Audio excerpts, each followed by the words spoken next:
दुनिया का आदमी अज्ञान में द्वैत में है। संसार में सारे लोग अज्ञान में तो हैं और अज्ञान के कारण से द्वैत में है। द्वैत और अज्ञान उसी का रूप है। अज्ञानता का रूप द्वैत है और द्वैत के कारण तुम अज्ञानी कहलाते हो। जो अद्वैत आत्मा में टिक जाता है वही ज्ञानी कहलाता है, और जिसके अंदर दूसरा भाव है वो भी ज्ञानी नहीं है, वो अज्ञानी व्यक्ति है, वो सांसारिक व्यक्ति है। तो दुनिया का आदमी अज्ञान में द्वैत में है। सब पदार्थ मिथ्या हैं तो उससे प्रीत क्या रखेगा। आम में कीड़ा देखेगा तो आप ही फेंक देगा। स्प्रिंग जैसा फिर उड़ जाता है, इच्छा को दबाएगा तो इच्छा फिर उठेगी। लेकिन त्याग के अहंकार का भी त्याग करो। जगत ही नहीं है तो त्याग काहे का। तुम कहते हो मैंने विषयों का त्याग किया है, लेकिन ज्ञानी शुक्राना मानता है कि कचरे से विषयों से गुरु ने छुड़ा दिया। आप तो सोचते हो कि हमने बड़ा अच्छा काम किया, बड़ा बल लगाया, हमने ना विषयों का त्याग कर दिया, विषयों का, विकारों का सत्संग में आके हमने त्याग किया तो हम बड़े महान हैं। काम को छोड़ दिया, क्रोध को छोड़ दिया, लोभ को छोड़ा, मोह को छोड़ा, अहंकार को छोड़ा तो हम बड़े महान हैं। ये छोड़ना कोई हंसी खेल नहीं है। और जब आप इस तरफ ज्ञान में आगे बढ़ते हो तो जगत वाले भी आपको कहते हैं ज्ञानी होना कोई सरल बात नहीं है, मुक्त होना कोई हंसी खेल नहीं है, निर्विकारी होना कोई सरल काम नहीं है, कोई नहीं कर पाता है। और जब आप ज्ञान में आगे बढ़ोगे लोग आपको डाउन करने की कोशिश करेंगे, हमेशा एग्जाम्पल देंगे, अरे जब विश्वामित्र जैसा गिर गया तो तुम क्या हो।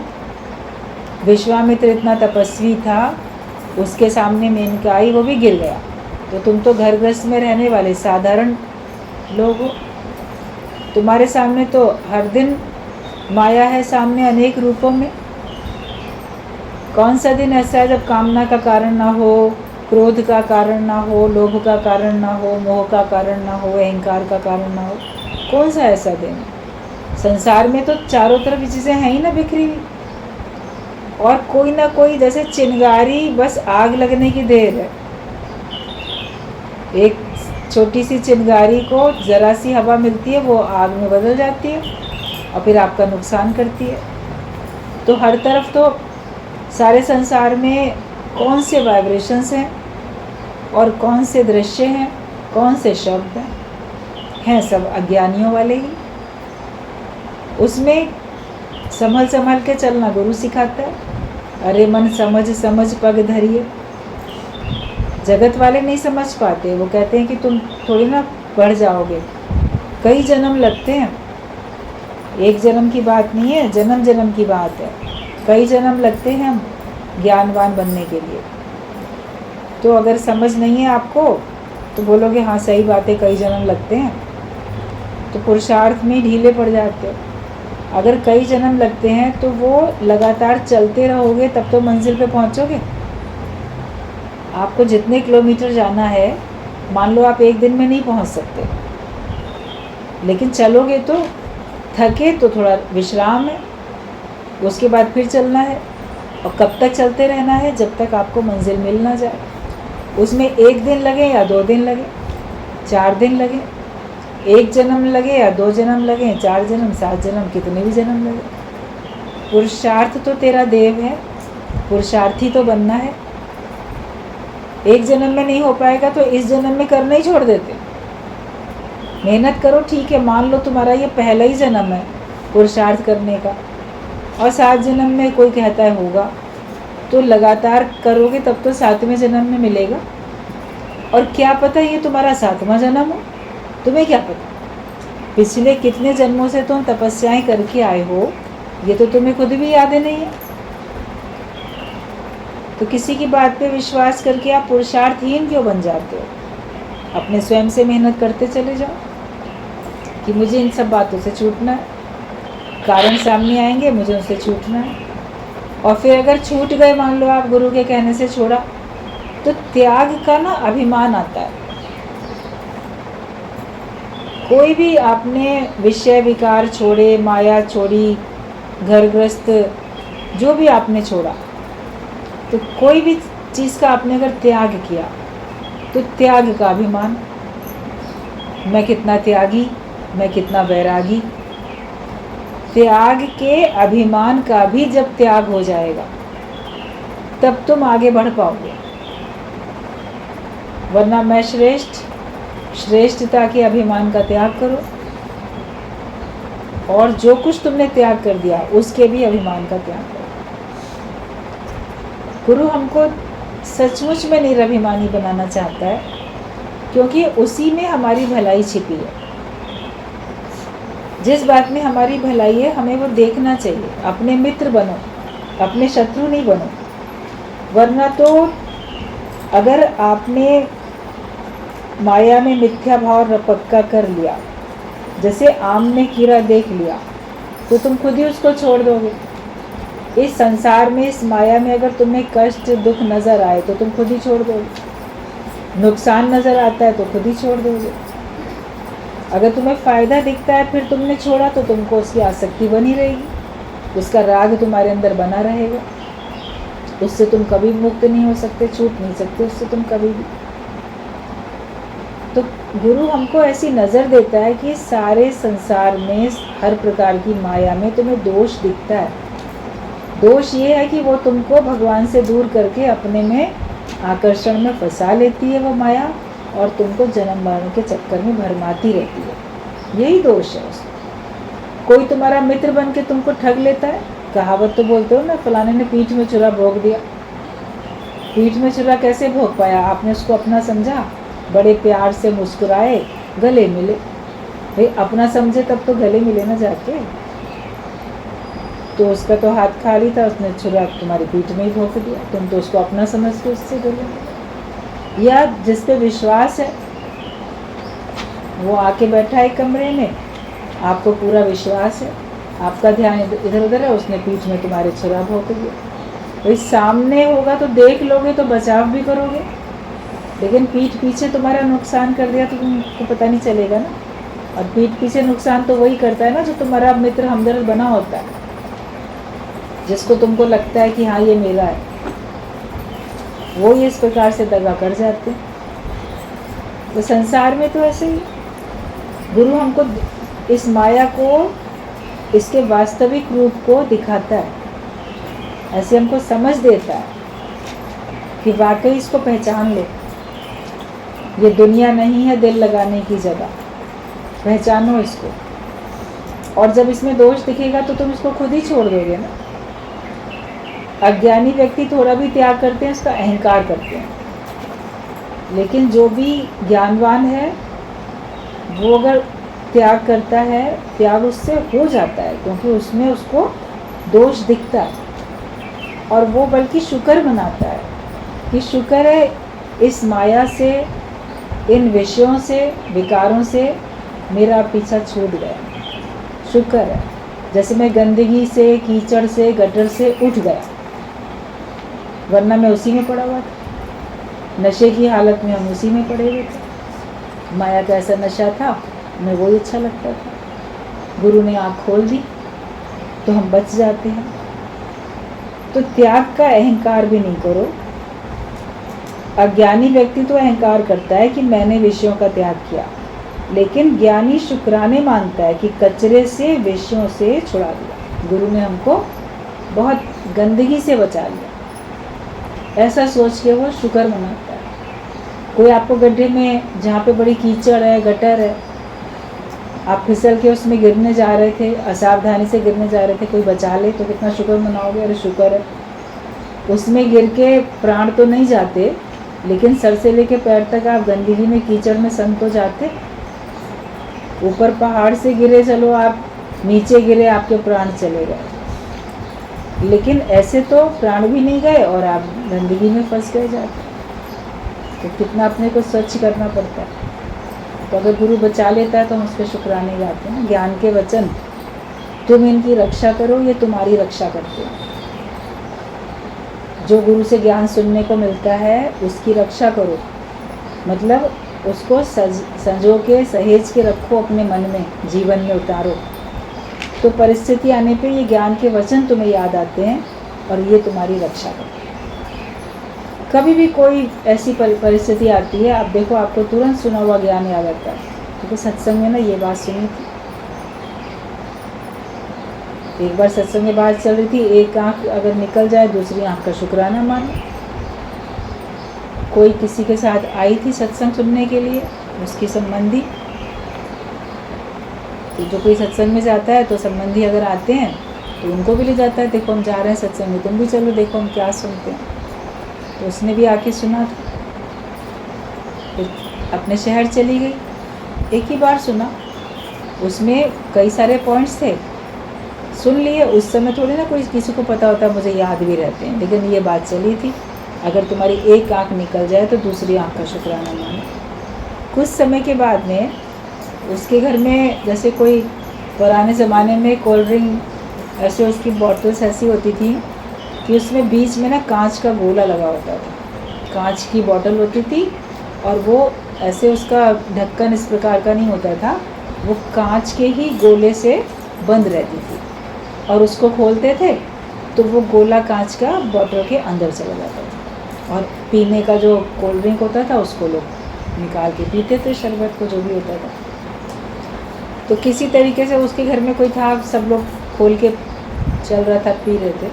तो कभी ऐसा हो गया उस समय पे कि वो जैसे खोला उसको, तो वो कांच का गोला जो था बॉटल में अंदर जाने के बजाय बाहर निकल के बड़े फोर्स के साथ उसकी एक आँख में चला गया, धंस गया था आँख में जाकर,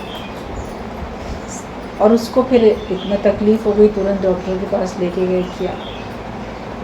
तो उसका देखा गया, डॉक्टर ने कहा कि आँख इतनी बुरी तरह डैमेज हो गई है कि नहीं ठीक हो पाएगी। लोग बड़े दुखी हुए, एक सेकंड को तो जैसे उसको लगा, फिर एकदम से खुश हो गई, हंस पड़ी, कहती अरे शुक्र है, मैंने सत्संग में सुना था, लोगों ने कहा कि अरे अब तुम इतनी कैसे शुक्र कैसे मना रही हो, कैसे खुश हो गई। आश्चर्य लगा डॉक्टर को भी, परिवार वालों को भी। बोली जब वहाँ गए थे, सत्संग में सुना था एक आँख निकल जाए तो दूसरी आँख का शुक्राना मानना चाहिए। एक आँख चली गई, शुक्र है, दूसरी तो है, मैं देख तो सकती हूँ। दोनों आँखें नहीं होती तो हम कितने कैसे देख पाते। तो कब का सुना हुआ, कुछ समय पहले का, उस समय तो लगता है सुना और हम भूल गए, याद भी नहीं है। परिस्थिति आने पे ये ज्ञान अपने आप सामने आके हमारी रक्षा कर देता है। फिर उसने वो बात अपने बहन को, जो उसकी संबंधी थी, उसको बताई। उसने ये बात सत्संग में बताई। सच्ची बात है, ये कोई बनी बनाई स्टोरी नहीं है, ये सच्ची बात है। तो ये ज्ञान के वचन हमारी रक्षा करते हैं।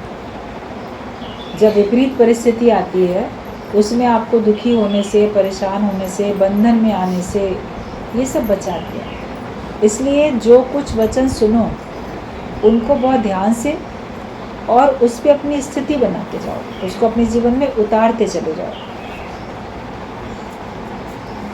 तो शुक्राने मानो हर बात के। सत्संगियों के भय से अगर तुमने माया छोड़ी तो क्या भय हुआ, क्या माया छोड़ी। इच्छा को दबाया तो वो फिर उठेगी स्प्रिंग की तरीके से। कभी कोई क्या होता है ना, जैसे संबंधी होते हैं साथ में, तब तो मन मर्जी जो बोलेंगे, जैसा विचार करेंगे, जैसा अपना स्वभाव है, संबंधियों के बीच में तो आप लापरवाह होकर रहते हो। लेकिन वहीं पर अगर कोई सत्संगी सामने आ जाता है तो थोड़े सावधान हो जाते हैं। अभी आपके घर में आपके संबंधी आए हुए हैं, उनसे बैठ के आप पता नहीं क्या क्या बातें कर रहे हो। किसी की भलाई बुराई भी कर सकते हो, कुछ और बात भी कर सकते हो, माया की बातें। लेकिन अगर तभी कोई सत्संगी तुमसे मिलने आ जाए तो आप देखो, आपका बातचीत का जो तरीका है थोड़ा चेंज हो जाएगा। संभल के बोलोगे कि देखो ये सत्संगी है, इसके सामने हम इस तरह की बात थोड़ी करेंगे। ये क्या सोचेगा कि सत्संग में जाते हो तो भी ऐसे सोचते हो या बोलते हो, या कहीं और जगह कहेगा मेरी स्थिति कम आकी जाएगी, या गुरु को बताएगा।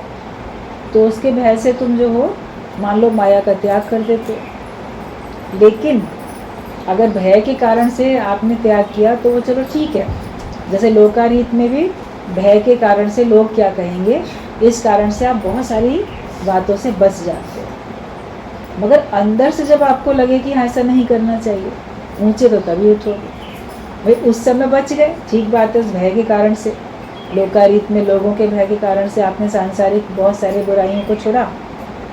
सत्संग में सत्संगियों के भय के कारण से आपने बहुत सारी अपनी भावनाओं को कंट्रोल किया, छोड़ा, व्यवहार अपना, कर्म अपने सही रखे। लेकिन वो फिर तभी तक रहेगा ना जब तक कोई देख रहा है। अंदर में है तो फिर कभी निकल आएगा।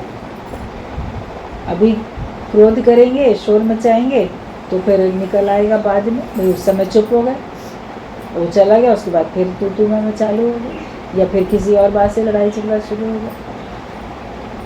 एक बार दादाजी जा रहे थे, वॉक करने के लिए निकले, तो कभी किसी सड़क पे, कभी किसी सड़क पे ऐसे चले जाते थे मॉर्निंग वॉक करने के लिए।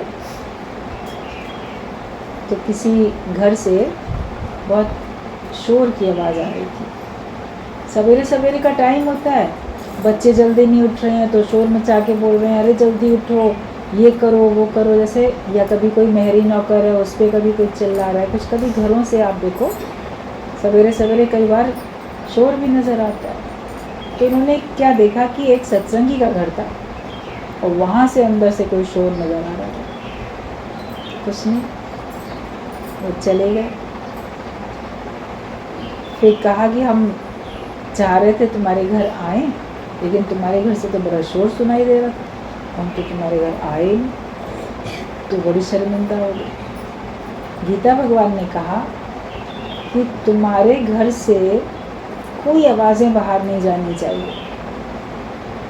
अड़ोस पड़ोस के लोगों को लगे कि ये यहाँ पे रहते भी हैं कि नहीं रहते, इतना मौन में रहो, क्योंकि मौन ही भगवान है।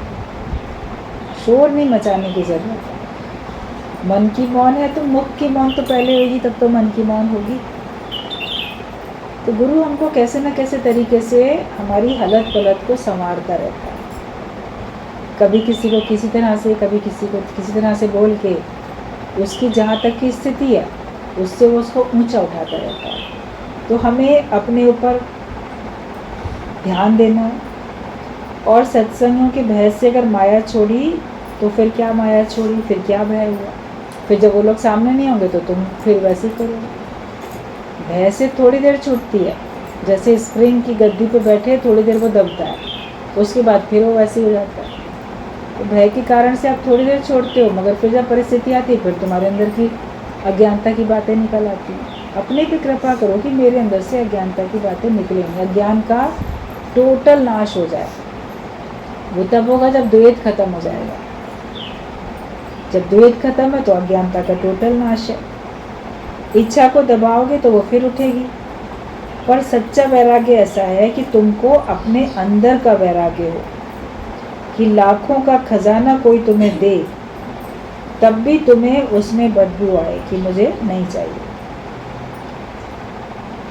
अपने मन से जिस दिन तुम व्रत रखते हो उस दिन कोई तुम्हारे मनपसंद कितनी भी चीज़ें तुम्हें सामने दे दे, क्या खाते हो, क्योंकि आपने ठान लिया है कि आज तो मेरे को व्रत रखना है, भोजन ये अनाज नहीं खाना।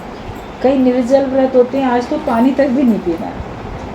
फिर जो तुमने खुद अपनी मर्जी से अगर रखा है व्रत, तो कोई देखता हो या ना देखता हो, घर में कोई नहीं देख रहा है तो क्या चुपचाप खा ले, तेरे कोई देख थोड़ी रहा है मैं खा लूँ।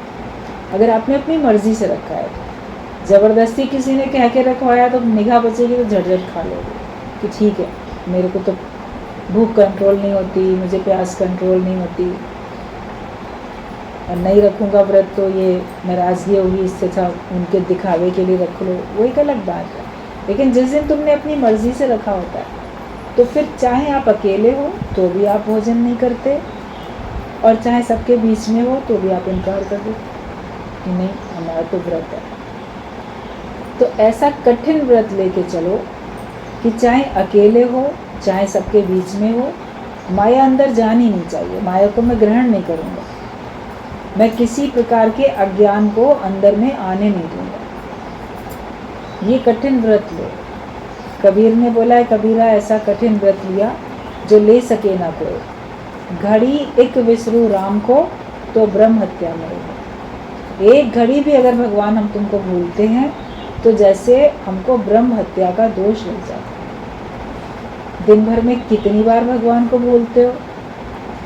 जब जब किसी को नाम रूप करके देखा, जगत को सत्य करके देखा, अपने को नाम रूप करके देखा, तो समझो आपने भगवान को भुलाया। हमेशा हमको भगवान याद रहें। तो किसी एक रूप में तो नहीं है, भगवान तो अनेक रूप में है। जड़ चेतन हर वस्तु में भगवान है। तो जिस पर भी निगाह जाए, जो भी तुम्हारे सामने आए, बस भाव ये हो कि भगवान इस रूप में आया, तो तुम हर घड़ी भगवान को देख सकते हो, हर घड़ी आप भगवान को अनुभव कर सकते हो।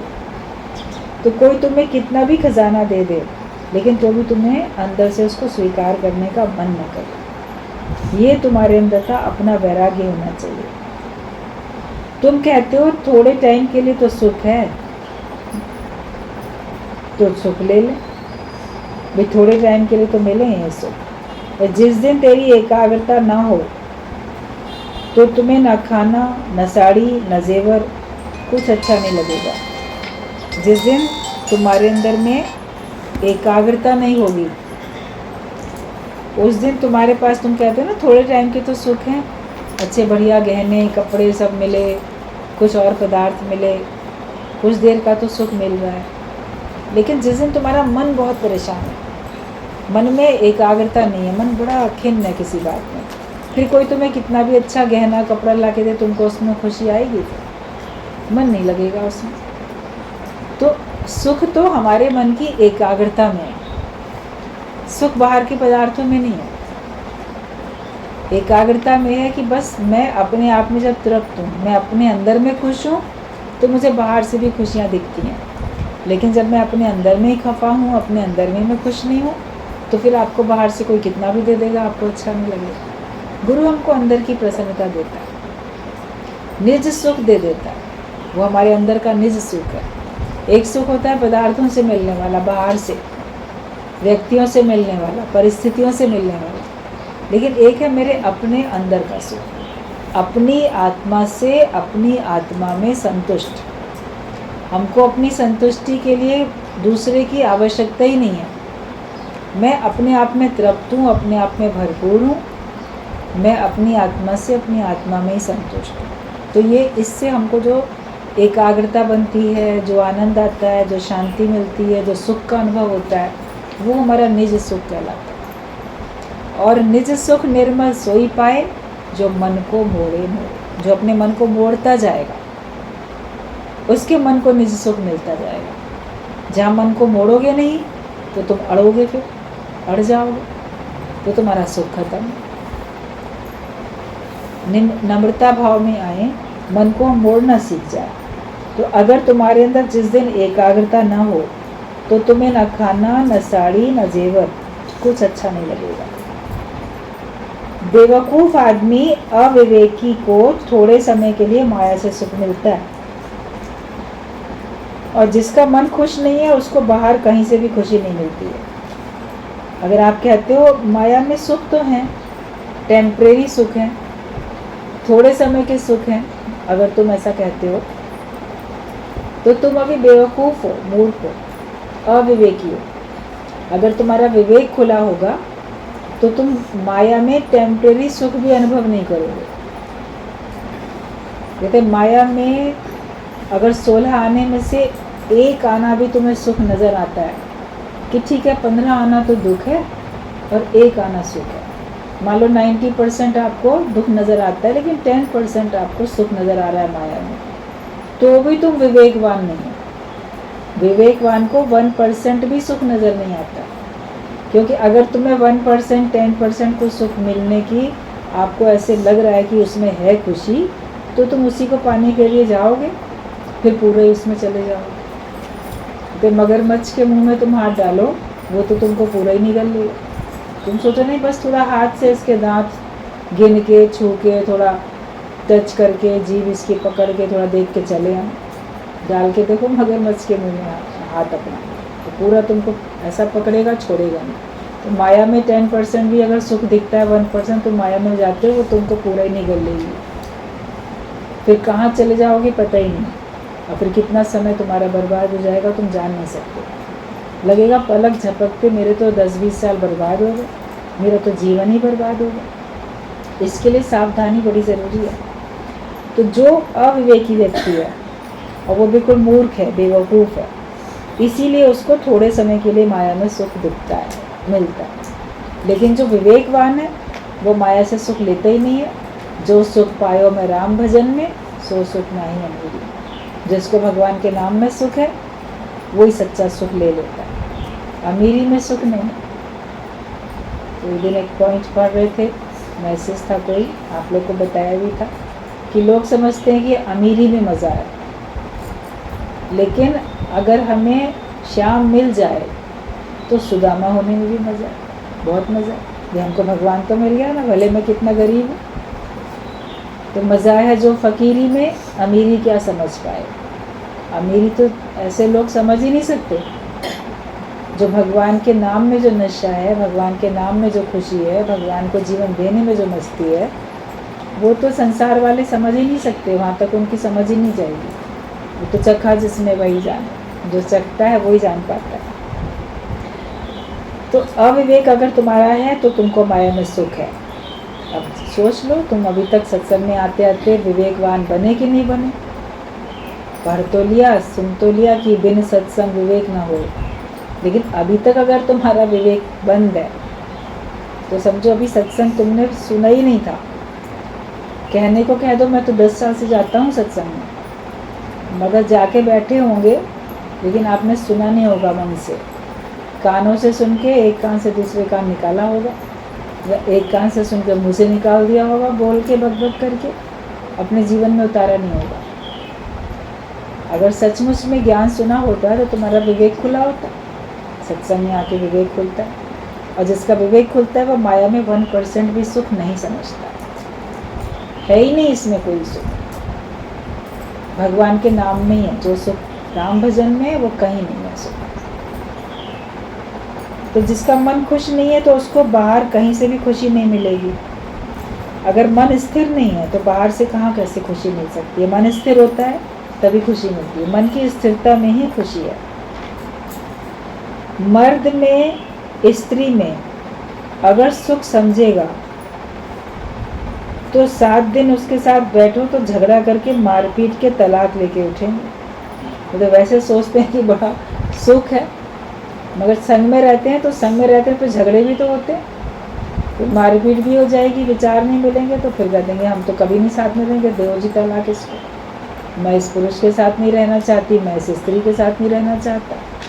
यही तो होता है। एक स्टोरी दृष्टांत के तौर पे गुरुजी बताते थे कि कोई लड़का लड़की थे, उनका आपस में बहुत प्रेम था, शादी करना चाहते थे, एक दूसरे के बिना रह नहीं सकते, वो ठीक बात है। लेकिन अभी शादी हो नहीं पाई और किसी झूठे केस में किसी ने उस लड़के को जेल हो गई, जेल में चला गया। और वो कहती है कि मैं तो तुम्हारा इंतज़ार करूँगी, जब तुम जेल से बाहर आओगे मैं तभी शादी करूँगी। घर वालों ने भी उसकी बात जब नहीं मान रहे तो मान लिया, ठीक बात है। अब 20 साल की हो गई उसको जेल। अब 20 साल तक रोज़ जेल में जाए, उससे मिलने के लिए खाना bना के ले जाए, बातें करके आए, एक एक दिन गिने। 20 साल तक लोगों का देखो कितना प्यार है, लोग कहते थे आपस में, वरना लोग सोचते थे जेल चला गया प्यार थोड़े दिन में ख़त्म हो जाएगा, मगर नहीं हुआ। 20 साल बाद वो छूट के आ गया, छूट के आया, धूमधाम से फिर शादी कर दी। शादी हो गई तो देखा थोड़े दिन बाद इतना झगड़ा कि अब हमें तलाक लेना। बोले जो 20 साल तक तुम प्रेम दिखा रहे थे वो क्या था? क्योंकि तब थोड़ी देर के लिए तो मिलने जाती थी ना जेल में, लेकिन जब 24 घंटे उस व्यक्ति के साथ रहना पड़ा, चाहे वो पुरुष हो चाहे वो महिला हो, तो उसका पूरा स्वभाव, उसके संस्कार, उसका तौर तरीका, वो सब एडजस्ट नहीं कर पाता व्यक्ति। अब शादी में लड़का लड़की एक दूसरे को देख के शादी तय कर लेते हैं, लेकिन जब संग में रहते हैं तब तो उनके अंदर के स्वभाव संस्कार पता चलते हैं। फिर उससे अगर नहीं निभती है तो फिर अलग हो जाते। और आजकल तो धीरज किसी को है ही नहीं, निभाना कोई चाहता ही नहीं है। तुम हो तो हम भी हैं, हम और तुम, हमारा भी अपना अस्तित्व है, हमारी भी अपनी नौकरी है, हमारा भी अपना पैसा है। हम तो लड़के से ज़्यादा कमाते हैं। मेरी नौकरी फलाने शहर में, उसकी फलाने शहर में, तो मैं अपनी कंपनी छोड़ के क्यों जाऊँ उस शहर में, वो आए अपनी कंपनी छोड़ के यहाँ पे। प्राइवेट नौकरियाँ जो होती हैं उसमें इस तरह की बड़ी बातें होती हैं। ना वो छोड़ना चाहे ना वो छोड़ना चाहे, फिर एडजस्ट करने में तो दोनों को ही थोड़ा कॉम्प्रोमाइज़ करना पड़ेगा ना। और अगर नहीं कॉम्प्रोमाइज़ करेंगे तो फिर अलग हो जाते हैं वो लोग। तो संग में रह के पता चलता है। वैसे बोलते हैं इसमें बड़ा सुख है, ये बहुत अच्छा है। अच्छा तभी तक है जब तक तुम्हारा ज़्यादा वास्ता उसके साथ नहीं पड़ा, तभी तक वो व्यक्ति अच्छा है। संग में रहोगे तो पता चलेगा, और फिर तुम मन को मोड़ सको, फिर निभा सको, फिर तुम दूसरे को भी अपने हिसाब से, ज्ञान के हिसाब से बना सको। ये तुम्हारी अपनी मेहनत है कि हाँ ठीक है, आपने दूसरे को भी ज्ञानवान बनाया। अभी सबके साथ भी जब सब लोग एडजस्ट करते हो तभी तो कर पाते हो, नहीं करो तो कोई किसी से ऐसे बंधा हुआ थोड़ी है। आप प्रेम से एडजस्ट करके चलते हो तो आप हमेशा के लिए आपकी फ्रेंडशिप बनी रहती है। तो तुम समझते हो कि मर्द में सुख है, मर्द सोचता है स्त्री में सुख है, लेकिन साथ में बैठो थोड़े दिन भी, तो एक हफ्ता भी बैठोगे तो झगड़ा करके मार पीट के तलाक लेके उठोगे। ज्ञानी को तो अपने मन की एकाग्रता है, तो जहाँ तहाँ से वो मज़ा ले सकता है। जिसका मन स्थिर है, जिसका मन शांत है, वो जहाँ तहाँ से आनंद ले लेता है। और तुम्हारे अपने अंदर ही खुशी नहीं है तो तुम किसी को हंसता हुआ भी देखोगे ना, बात करता हुआ तो तुमको देख के गुस्सा आएगा। फालतू में क्यों इतनी हाँ ही कर रहे हैं, क्यों इतना खीखी मचा रहे हैं, क्यों इतना खुश हो रहे हैं, क्यों इतना बोल रहे हैं?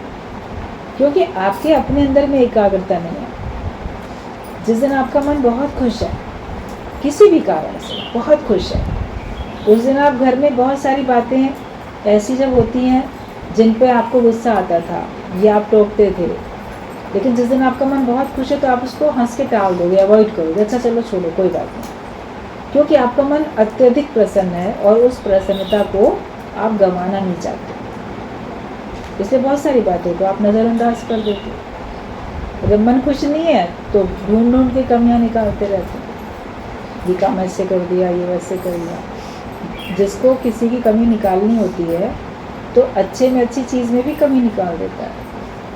एक बार एक ने हमको ये बात बताई, बोले इंस्पेक्शन के लिए हमको जाना था, तो जैसे किसी हॉस्पिटल वगैरह में भी इंस्पेक्शन होते हैं, कभी देखें सरकारी अस्पतालों में वहाँ पे सब कुछ ठीक ठाक चल रहा है कि नहीं चल रहा है, साफ़ सफाई है कि नहीं, बहुत कुछ होता है।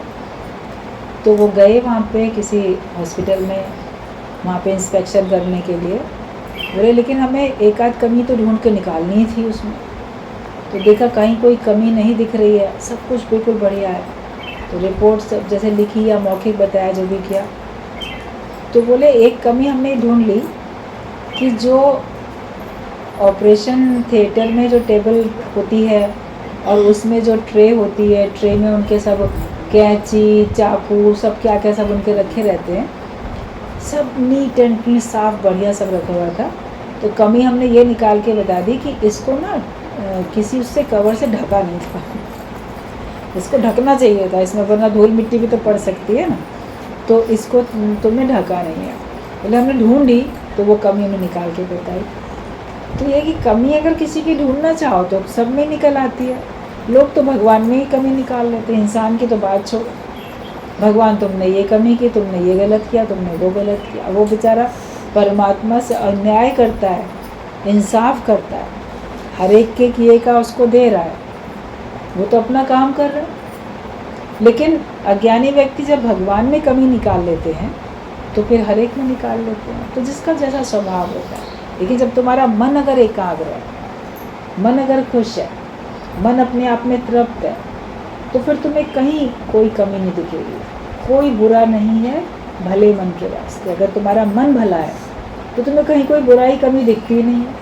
आप बोलोगे हमको तो वहाँ कोई बुराई खराबी दिखी नहीं, औरों को दिख रही थी, क्योंकि तुम्हारा मन अच्छा है, तुम्हारा मन भला है, अच्छा मन है तुम्हारा, इसलिए तुमको कहीं खराबी नहीं दिख रही है।